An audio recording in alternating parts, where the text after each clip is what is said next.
pour partager un message, on m'a demandé de parler sur une promesse de la Bible. Et j'ai choisi une promesse qui se trouve dans l'Évangile selon Jean. La promesse de produire encore plus de fruits. C'est une belle promesse, n'est-ce pas? Parce que lorsque nous lisons la parole de Dieu, l'image de l'arbre qui porte du fruit est souvent employée dans la Bible comme pour décrire l'abondance, pour décrire le progrès, pour décrire la réussite. Il est associé au bonheur, il est associé à la richesse. Et c'est la raison pour laquelle le psalmiste déclare « Il est comme un arbre planté près d'un courant d'eau qui donne son fruit en sa saison et dont le feuillage ne se flétrit pas. Tout ce qu'il fait, lui, réussit. » Donc il y a cette association avec l'arbre qui porte des fruits à la prospérité. Et ça, c'est une promesse, n'est-ce pas? Et on voudrait justement aller dans cette direction. Il y a d'autres passages encore où le psalmiste déclare planté dans la maison de l'Éternel, il prospère dans les parvis de notre Dieu. Il porte encore des fruits dans la vieillesse. Il est plein de sel et verdoyant. Vous connaissez ces passages, n'est-ce pas? L'idée de l'arbre qui produit, qui porte des fruits, est associée à la prospérité, à la réussite, à la bénédiction et au progrès. Et je crois que cet après-midi, nous sommes venus rechercher toutes ces choses. Lorsque nous lisons le passage qui se trouve dans l'Évangile selon Jean, le chapitre 15, au verset 8, Jésus déclara « Si vous portez beaucoup de fruits, c'est ainsi que mon Père sera glorifié et que vous serez mes disciples. » Donc, pour simplifier tout ça, je voudrais vous poser la question suivante. Dans quelle partie de l'arbre, ordinairement, voyons-nous des fruits? Est-ce que c'est dans le tronc? C'est dans les branches, n'est-ce pas? C'est dans les branches, et les fruits sont normalement suspendus à la branche ou aux branches. Mais cependant, même si les fruits sont attachés à des branches, nous disons que c'est l'arbre qui porte des fruits. Personne n'a jamais dit « Regarde-moi cette branche qui porte beaucoup de fruits. » Nous disons « Cet arbre porte beaucoup de fruits. » Donc, ce qui fait que, en d'autres mots, c'est l'arbre qui reçoit le crédit. Donc, nous comprenons cette phrase lorsque Jésus déclare « Si vous portez beaucoup de fruits, ainsi mon Père sera glorifié. » Qui reçoit le crédit? Qui reçoit le blâme? C'est le Père Céleste. Mais qui porte des fruits? C'est toi et moi. Ainsi, Dieu est glorifié lorsque toi et moi continuons à porter des fruits. Plus nous portons des fruits, plus le Père Céleste est glorifié. C'est ce que Jésus a dit. Nous comprenons que dans le concept biblique, glorifier Dieu signifie lui donner du poids. C'est ça le mot, si on le traduit littéralement, c'est donner du poids, donner du crédit. Et c'est pourquoi, à plusieurs reprises, dans l'Ancien comme dans le Nouveau Testament, on nous demande d'honorer le Père Céleste. Lui donner du crédit. Glorifier Dieu, c'est lui donner du poids. Nous comprenons donc, et nous sommes tous d'accord, que le meilleur argument contre le christianisme pourrait être le chrétien lui-même. En revanche, le chrétien peut être un bon argument en faveur du christianisme. On veut glorifier Dieu, on veut rendre gloire à Dieu, mais tout dépendra de nous.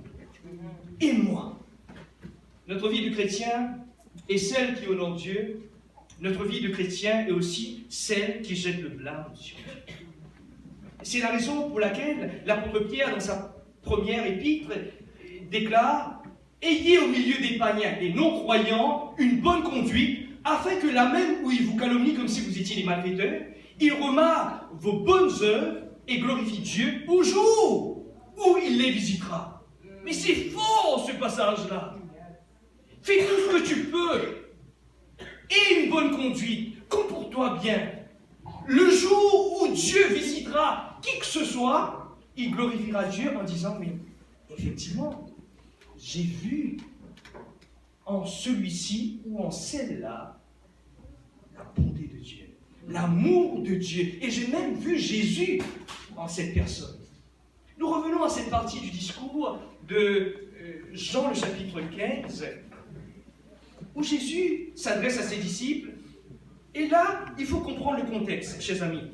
Jésus parlait de son départ.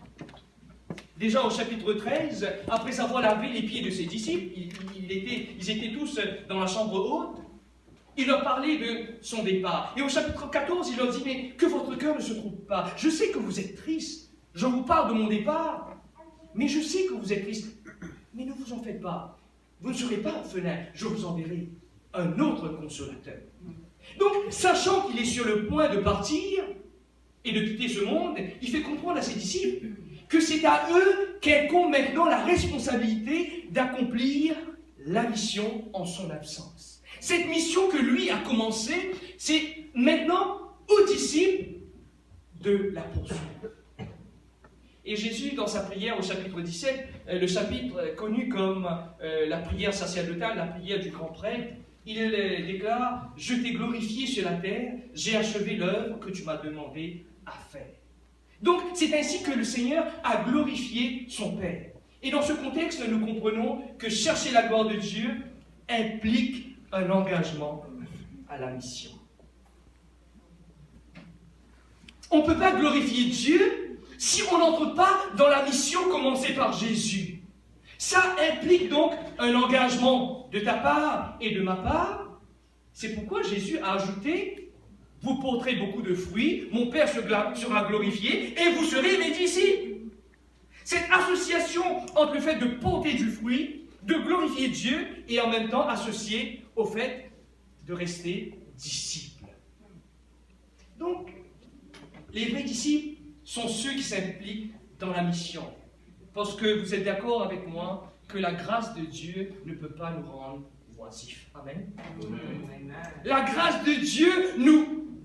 C'est pourquoi, c'est Paul qui l'avait dit, l'amour de Dieu nous presse, nous contraint. On peut pas rester inactif. Impossible. La grâce de Dieu nous élève de notre position courbée pour nous dire « Lève-toi maintenant et marche ». Ah, je ne peux pas. Très souvent, c'est ce que nous crions, n'est-ce pas? Nous ne pouvons pas. Et Jésus nous dit « Tout ce qui est impossible aux hommes est possible à Dieu. » C'est ça le miracle. C'est ça la promesse de Dieu. Je vais te lever là où tu es, dans la position où tu te trouves, dans la situation, peu importe qu'elle soit fâcheuse ou pas. Par la grâce de Dieu, je vais te lever et tu vas marcher, et tu vas me suivre, et tu vas accomplir la mission que j'ai commencée. Amen. Chers amis, cet après-midi, je suis content d'être avec vous pour partager ce message, parce que quand nous lisons ce passage, Jésus clarifie la centralité de la mission, et bien sûr, ayant pour objectif de glorifier Dieu. Tu peux entrer dans la mission, tu peux accomplir la mission, mais l'objectif final, c'est de donner du crédit à Dieu. C'est de glorifier Dieu. Et bien sûr, Jésus ne va pas te laisser tout seul. Jésus identifie les secrets d'une mission efficace. Il prend l'image de la vigne, et j'aime bien lorsqu'il dit « Tout sarment qui est en moi et qui ne porte pas de fruits, il le retranche. » Il, c'est le vivant. En d'autres mots, c'est le Père Céleste. Il le retranche, et tout sarment, c'est-à-dire les branches, qui portent du fruit, il les monte afin qu'ils portent encore plus de fruits. C'est une promesse de Dieu que j'aime beaucoup, de nous faire porter encore plus de fruits. On a l'impression que Dieu n'est pas satisfait avec le peu. Je ne crois pas que nous sommes satisfaits également en disant, tu sais, je me regarde devant un miroir et je suis satisfait. Si on est satisfait avec ce qu'on est et avec ce qu'on a, il n'y a pas de progrès. On n'avance plus. C'est le statu quo, n'est-ce pas? Et en tant que jeune, je sais, on n'aime pas le statu quo. Souvent, on laisse un peu aux autres. Mais nous voulons avancer. Donc, associé à cette notion de glorifier Dieu, il y a la notion de soin. Et il dit, tu sais quoi? Le Père sera glorifié lorsque tu porteras beaucoup de fruits, mais moi, je m'occuperai de toi. je prendrai soin de toi, je retrancherai, j'émondrerai, je ferai tout ce qu'il faut faire. Ça me rappelle une histoire qui est racontée par Jésus, une parabole, dans l'évangile de Luc, le chapitre 13, les versets 6 à 9. C'est une histoire d'un figuier qui était planté dans une vigne. Et là, le maître arriva et puis il dit, mais ça fait longtemps que j'ai mis ce figuier dans ma vigne et il ne porte toujours pas de fruits. Et là, le vigneron va intervenir. Il va dire, mais laisse-le encore une année. Laisse-le encore une année. Il supplie même à ce propriétaire de ne pas couper ce figuier qui ne donnait pas du fruit, mais qui était planté dans la vigne. Et il lui demande de lui laisser encore une année afin de creuser tout autour, de mettre du fumier, en espérant qu'à l'avenir, il donnera du fruit. Donc vous voyez cette image, le vigneron qui est Dieu lui-même, il s'occupe, il prend soin et il met la main à la pâte. Et vous savez, au chapitre 15 de Jean, le Père Céleste, symbolisé par le vigneron, nous aimons. Il y a l'idée de tailler. Il y a l'idée de débarrasser des branches mortes. Il y a l'idée de corriger. Car Dieu veut que nous portions des fruits. Dieu veut que nous portions beaucoup de fruits. Et pour ce faire, au lieu de dire un mot ou une phrase, il met la main à la pâte. Cela nous rappelle la création. À chaque fois, lorsqu'il s'agit de l'homme, Dieu ne dit pas. Il s'implique. C'est ça qui est magnifique avec mon Dieu. À chaque fois, quand ça me concerne et te concerne, il ne dit pas « envoie Gabriel ». Il ne fait pas d'une baguette magique, d'un claquement de doigts. Il intervient lui-même. Et comme à la création, il me touche. Il y a le toucher de Dieu. Et ça, c'est magnifique, n'est-ce pas? L'idée de prendre soin, l'idée de retrancher, l'idée de tailler, l'idée de corriger. Je ne sais pas si vous êtes d'accord avec moi, mais se laisser corriger par Dieu, est-ce que ça nous enchante? Produire, oui. Grandir, oui. On est tous d'accord avec ça, mais corriger, je dirais plutôt c'est un sujet de tristesse, n'est-ce pas? Corriger, c'est plus un sujet de tristesse qu'un sujet de joie, mais la personne qui a écrit l'Épître aux Hébreux, au chapitre 12, verset 10, il dit ceci. Dans un premier temps, ce n'est pas un sujet de joie, mais il produit plus tard, pour ceux qui ont été ainsi exercés, un fruit paisible de justice, car Dieu corrige celui qu'il aime. Et il frappe de la verge tous ceux qui reconnaissent pour ses fils. On est d'accord pour aller dans cette promesse-là? C'est une promesse avec une condition. Dieu fait beaucoup de promesses, mais il y a beaucoup de promesses avec des conditions. Il me dit, tu sais quoi? Je veux que tu produises, je veux que tu augmentes, je veux que tu progresses, je veux que tu t'enrichisses, je veux tout ça. Mais il faut que ma main intervienne. Est-ce que tu me laisses faire? Je vais corriger, je vais tailler, je vais retrancher.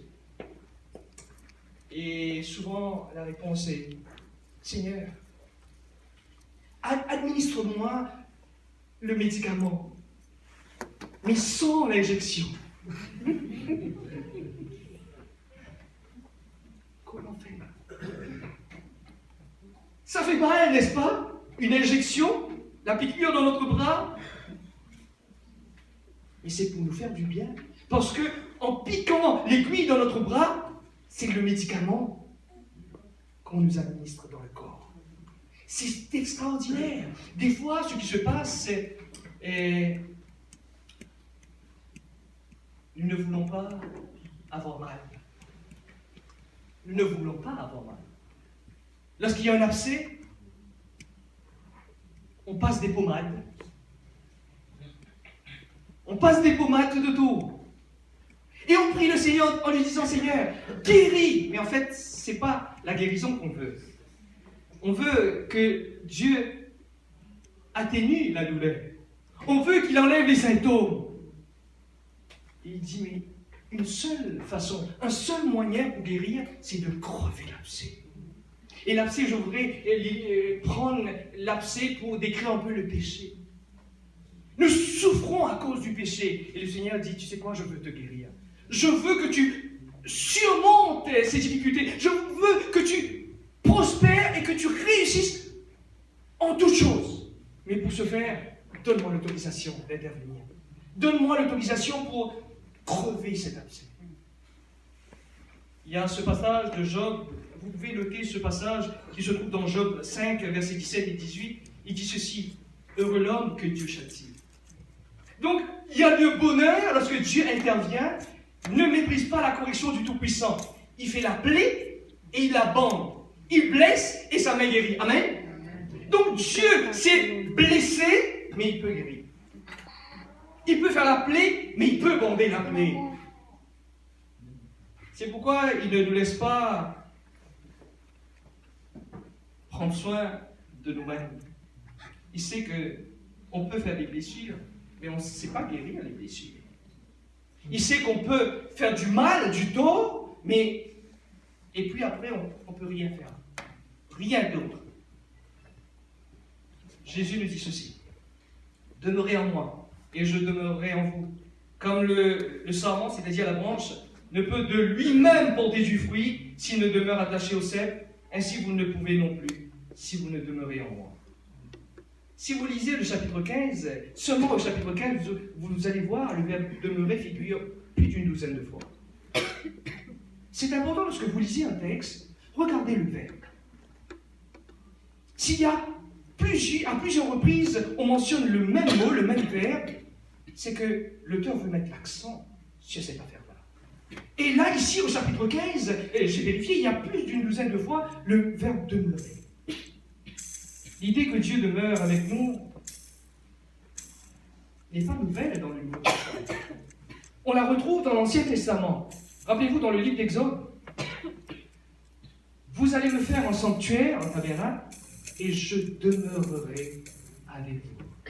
Donc, Dieu aspire à être avec nous. Dieu aspire à demeurer avec nous. Et c'est pourquoi il a demandé à Moïse de lui bâtir un tabernacle. Au chapitre 1er, verset 14 de Jean, l'idée est reprise. Il dit que la parole est devenue chair. Écoutez ça. Et le grec mentionne, et il a tabernaclé avec nous. Ce mot n'existe pas en français. Il a tabernaclé avec nous. Jésus il est venu pour habiter, mettre sa tente chez nous. C'est ça l'idée. Demeurez. Demeurez. Vous ne pouvez rien faire. Si je ne demeure pas en vous, vous ne pouvez rien. Demeurez. Et à l'époque, lorsque les disciples,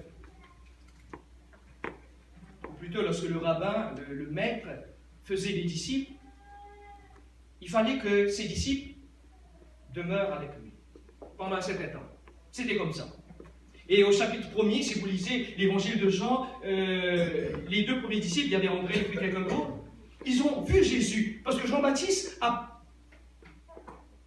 indiqué l'agneau de Dieu qui ôte le péché du monde. Et là, ils ont entendu ce que le Baptiste disait et ils ont suivi Jésus. En se retournant, Jésus leur demanda, mais où allez-vous? Il leur dit, mais où demeures-tu? Et Jésus leur répondit, venez voir. Ils allèrent et ils virent où il demeurait et ils restèrent auprès de lui ce jour-là. Donc vous voyez, l'idée de disciple, c'est d'être avec son maître et d'habiter avec le rabbin, avec le maître. Et lorsque nous lisons Jean le chapitre 15, il est dit, demeurer en Jésus est essentiel.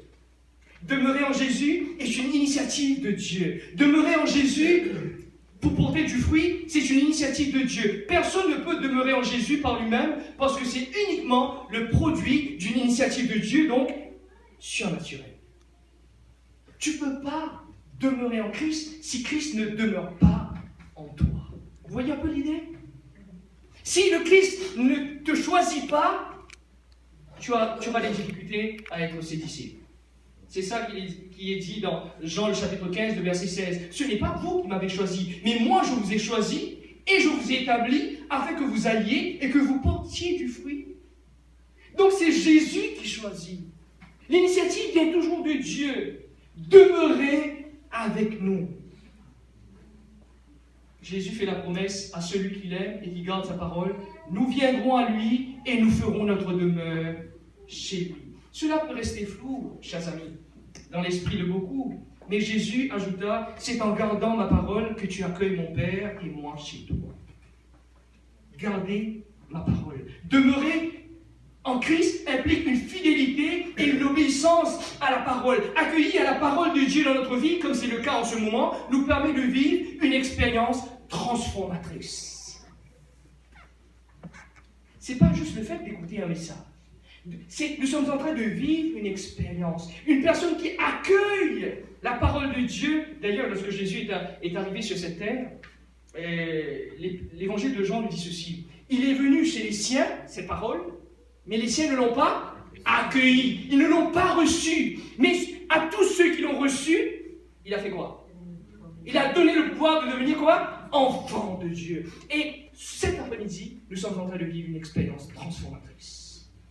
Cela ne vient pas de la volonté des hommes, mais cela vient de Dieu. Jésus disait, vous connaîtrez la vérité. Si vous accueillez ma parole, vous connaîtrez la vérité et la vérité vous rendra libre. Vous serez affranchis si vous acceptez cette parole. Et une liberté que ses contemporains n'avaient pas adoptée. Vous savez pourquoi? Parce que l'apôtre Paul nous dit, tandis qu'Israël, qui cherchait une loi de justice, n'est pas parvenu à cette loi. Pourquoi? Parce qu'Israël l'a cherché non par la foi, mais comme provenant des œuvres. Et ils se sont heurtés contre la pierre d'achoppement. Ils pensaient qu'à travers leurs bonnes actions, ils auraient la faveur de Dieu. Je ne sais pas cet après-midi si c'est ton cas. Je ne sais pas ce qu'on t'a enseigné dans le passé, mais tu ne peux pas être sauvé, même par ton obéissance. Et là, vous allez me dire, mais qu'est-ce que tu es en train de dire? Aucune obéissance pourra nous sauver. Aucune bonne œuvre ne feront de nous les enfants de Dieu. C'est l'inverse qui est vrai. Ce n'est pas la volonté de l'homme que nous devenions enfants de Dieu. C'est en croyant ce que Dieu a fait pour nous que nous sommes ses enfants. Et nous le sommes. Jésus avait dit, l'œuvre de Dieu, c'est que vous croyez en celui qu'il a envoyé. Donc, ils ont essayé par eux-mêmes, mais ils ont échoué. Car comme le sarment ne peut de lui-même porter du fruit, s'il ne demeure attaché au cep, ainsi ils ne l'ont pas pu non plus, car ils n'ont pas reçu Jésus dans leur vie comme leur Seigneur et Sauveur. Et c'est pourquoi cet après-midi, c'est essentiel de recevoir Jésus comme son Seigneur et son Sauveur personnel. L'équation est facile. Séparé de Christ, pas de fruits. Attaché à Christ, beaucoup de fruits. Et là, nous disons, mais ce sont les branches, pasteur, qui portent des fruits. Et là, je vous réponds, mais c'est le tronc qui porte les branches. Tu es chrétien parce que Jésus t'a choisi. Tu es enfant de Dieu parce que ça a été une action surnaturelle dans ta vie où le Seigneur est venu faire sa demeure chez toi et chez moi. Je ne sais pas, lorsque Jésus ici déclare, si vous demeurez en moi et que mes paroles demeurent en vous, demandez ce que vous voudrez et cela vous sera accordé. Mais l'Esprit Saint, l'apôtre Paul nous dit que nous ne savons même pas quoi demander dans nos prières. C'est un privilège que nous avons, n'est-ce pas? De pouvoir demander quelque chose au Seigneur. Mais qu'est-ce que nous allons demander si nous ne savons pas quoi demander? Nous avons besoin de l'Esprit Saint pour intercéder dans nos faiblesses. Et je ne sais pas pour vous ce que vous en pensez, mais moi, je désire porter plus de fruits pour la gloire de mon Père Céleste. Amen. Au lieu de toujours lui demander de me donner des calmants pour atténuer la douleur du péché, que j'ai illustré par l'abcès, je dirais plutôt au Seigneur de m'aider à accepter son intention. De m'aider à accepter son soin et de lui donner l'autorisation de crever l'abcès du péché dans ma vie. Est-ce que vous serez d'accord ce matin que le Seigneur nous touche?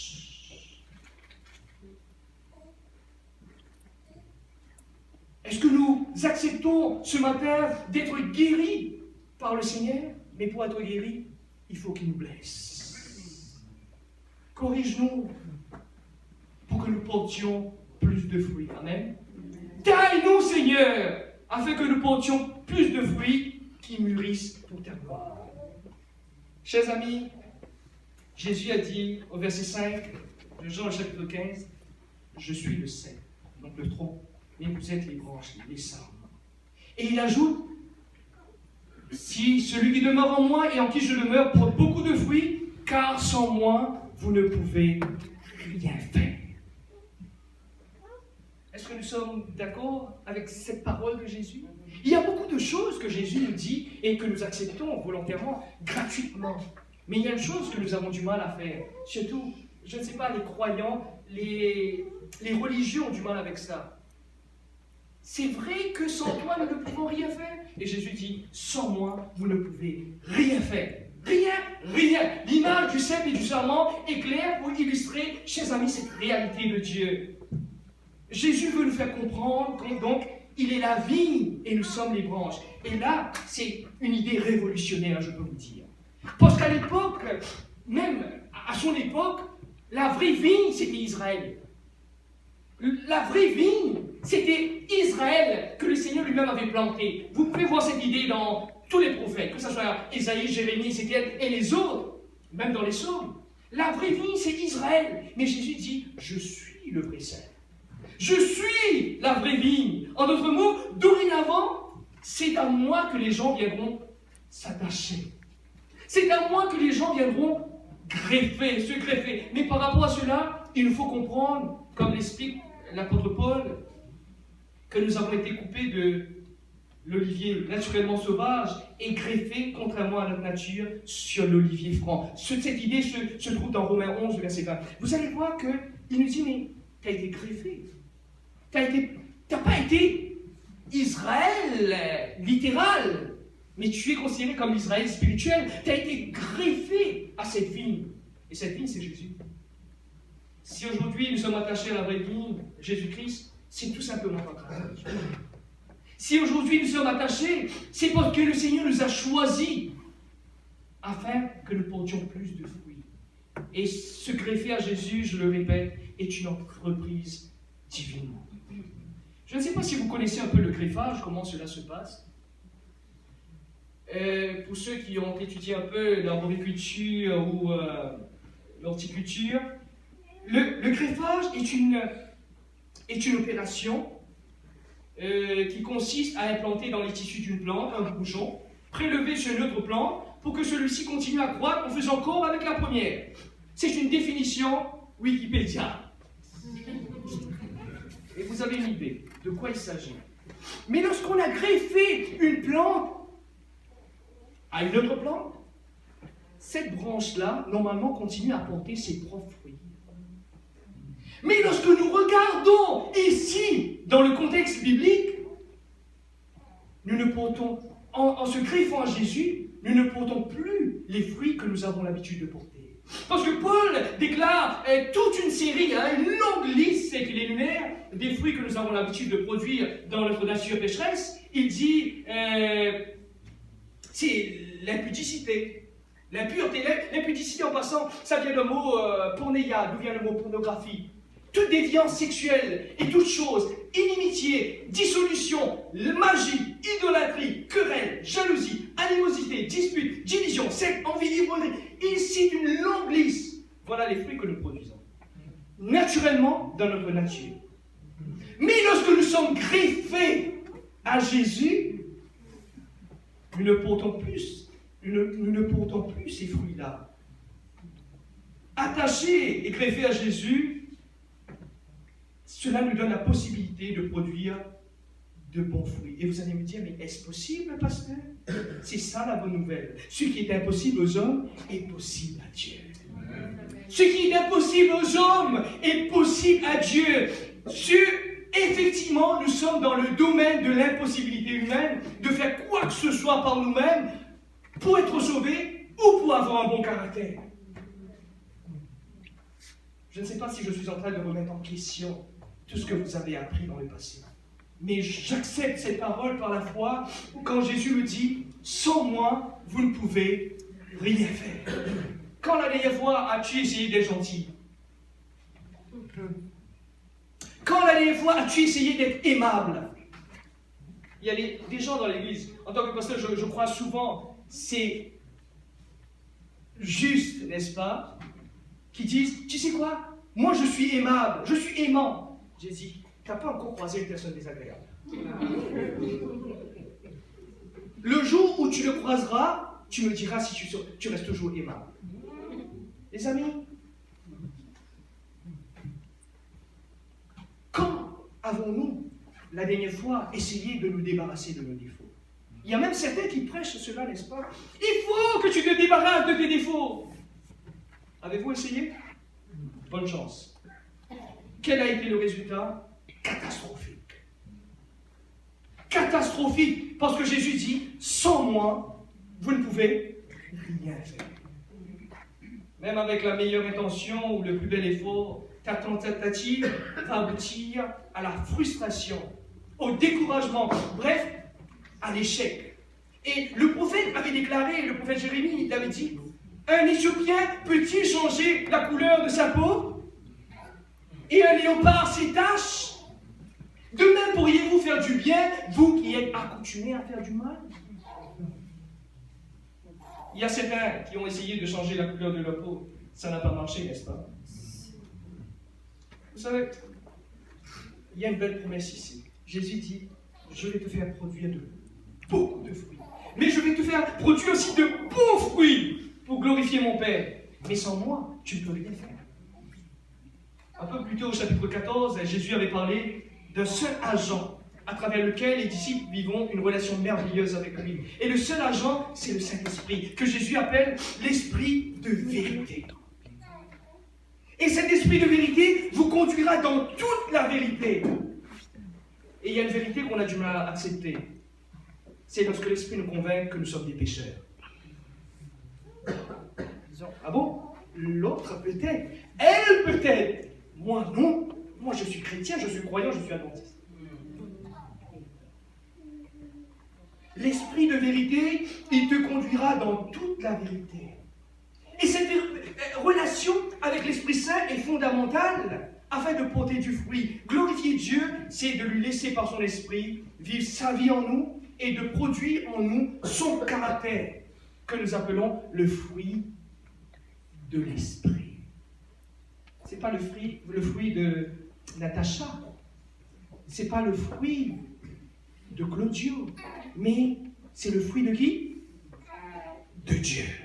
Et le fruit de l'esprit, c'est quoi? C'est l'amour. Le fruit de l'esprit, c'est la joie. Le fruit de l'esprit, c'est la paix, c'est la patience, c'est la bonté, c'est la fidélité, c'est la douceur, c'est la tempérance. Sans moi, vous ne pouvez rien faire. Moi, j'aime ce Dieu. J'aime ce Dieu, pourquoi? Parce qu'il me dit la vérité sur moi et il me donne une vérité qui me libère. Il me libère de ce fardeau parce que j'essaie et ça ne marche jamais. Et là, je deviens frustré, n'est-ce pas? Lorsque nous lisons la Bible, rappelez-vous, à l'époque, au tout début, à la création, juste après le chapitre 4, il y avait cette déclaration de Dieu à Adam. Il lui a dit, puisque tu as écouté la voix de ta femme et que tu as mangé de l'arbre au sujet duquel je t'avais donné cet ordre, tu n'en mangeras pas, le sol sera maudit à cause de toi. C'est à force de peine que tu en tireras ta nourriture tous les jours de ta vie. Il produira des aiguilles, il produira des ronces et tu mangeras de l'herbe des champs. C'est à la sueur de ton visage que tu mangeras du pain, jusqu'à ce que tu retournes dans la poussière d'où tu as été pris, car tu es poussière et tu retourneras dans la poussière. Ça, c'était le verdict de Dieu. Mais en dépit du verdict de Dieu, Caïn, le premier fils d'Adam, il tenta de relever ce défi qu'il avait perdu d'avance, n'est-ce pas? Vous vous rappelez? Qu'est-ce qui s'est passé? Il a essayé de relever ce défi et il a tenté de prouver que Dieu avait tort. Il apporta les meilleurs fruits de son labeur à Dieu. Mais Dieu ne porta pas un regard favorable sur son offrande. Il fut tellement irrité qu'il alla tuer son frère Abel. Vous voyez un peu, chers amis, le résultat d'une tentative contre nature? Échec, frustration, colère et assassinat. Et ce n'est pas étonnant qu'il y a beaucoup de coléreux et de frustrés dans l'Église. Moi, je les crois souvent. Coléreux! Ils sont fâchés contre tout le monde. En fait, ils sont fâchés contre eux-mêmes. Ils sont frustrés. Et je ne dirais pas, probablement ils sont des assassins aussi. Parce que la Bible me dit, et dans 1 Jean chapitre 3, le verset 5, quiconque est son frère est un meurtrier. Donc vous voyez où ça nous mène lorsqu'on n'accepte pas la promesse de Dieu. Ce Dieu qui veut nous toucher, ce Dieu qui veut nous façonner, ce Dieu qui veut nous forger un caractère. Et il dit, tu sais quoi? Comme c'est pour ma gloire, laisse-moi m'impliquer dans cette affaire. Ah les amis, moi je suis libéré déjà à entendre cette bonne nouvelle. Que voulons-nous prouver à nous-mêmes, chers amis? Que voulons-nous prouver à Dieu? Il suffit d'accepter un cadeau. Il nous donne ce cadeau en Jésus. Il suffit pour toi et moi de lui dire merci. Merci à chaque moment de notre vie pour ce qu'il fait pour nous, en nous et par nous. C'est un Dieu merveilleux, n'est-ce pas? Ah, j'aime ce Dieu. Et je voudrais, cet après-midi, qu'on accueille la promesse de porter encore plus de fruits pour la gloire de Dieu. En accueillant le Seigneur dans notre vie cet après-midi. L'évangile de Jean nous a parlé de cette erreur des contemporains de Jésus. Cette parole est venue chez eux. Elle est venue chez les siens. Et les siens ne l'ont pas reçue. Est-ce que nous allons passer à côté de ce privilège, nous aussi? C'est un privilège qui s'offre à nous cet après-midi, d'accueillir l'Esprit Saint, afin de devenir enfants de Dieu et de porter beaucoup plus de fruits pour la gloire de Dieu. Dieu est glorifié dans ton caractère. Dieu n'est pas glorifié dans ta connaissance. Dieu est glorifié dans l'amour que tu as pour lui et pour ton prochain. Dieu est glorifié dans la joie que tu as dans ton cœur. Et la bénédiction que Dieu donne, il nous donne tellement de bénédictions que notre coupe déborde, n'est-ce pas? Dieu ne nous donne pas à petite goutte de bénédictions. Il dit, tu sais quoi? Je veux remplir ta vie de moi. Nous nous glorifions dans l'espérance de la gloire de Dieu, nous dit l'apôtre Paul. Bien plus, nous nous glorifions même des afflictions. Parce que si tu lui donnes l'autorisation cet après-midi, tu auras mal. Tu auras un peu mal. Je ne sais pas combien de mal tu auras, mais c'est toujours pour ton bien. Nous nous glorifions même dans les afflictions, sachant que l'affliction produit la persévérance. La persévérance, la victoire dans l'épreuve. Et cette victoire, l'espérance. Oh, l'espérance ne trompe pas quand l'amour de Dieu est déversé dans nos cœurs par le Saint-Esprit qui nous a été donné. Cet après-midi, nous voulons quitter ce lieu, pas vide, mais rempli. Rempli du Saint-Esprit. Pourquoi? En acceptant, en accueillant, comme tu accueilles sa parole par la foi, Dieu veut demeurer en toi. Il veut produire son fruit en toi. Et il veut être fier de toi en disant, vous savez quoi? Celui-ci est à moi. Celle-là, c'est ma petite fille. Je la connais bien et je prends plaisir en elle. Voulons-nous être de cela? Ou bien voulons-nous quitter ce lieu en disant, je ferai l'effort. Je ferai l'effort. Et en passant, personne ne sera sauvé par l'effort. Ah non, je suis déterminé. Et personne non plus ne sera sauvé par la détermination. Ah, j'ai de bonnes intentions. Et là, je t'assure, je vais vraiment faire tout ce qui est possible. Et Jésus nous répond, et sans moi, vous ne pouvez rien faire. Qui veut, cet après-midi, sortir de ce lieu avec cette promesse de la présence de Dieu? Je vous invite à vous lever, tous ceux qui désirent l'accueillir dans le cœur, en disant, Seigneur, tu sais quoi? J'ai essayé à plusieurs reprises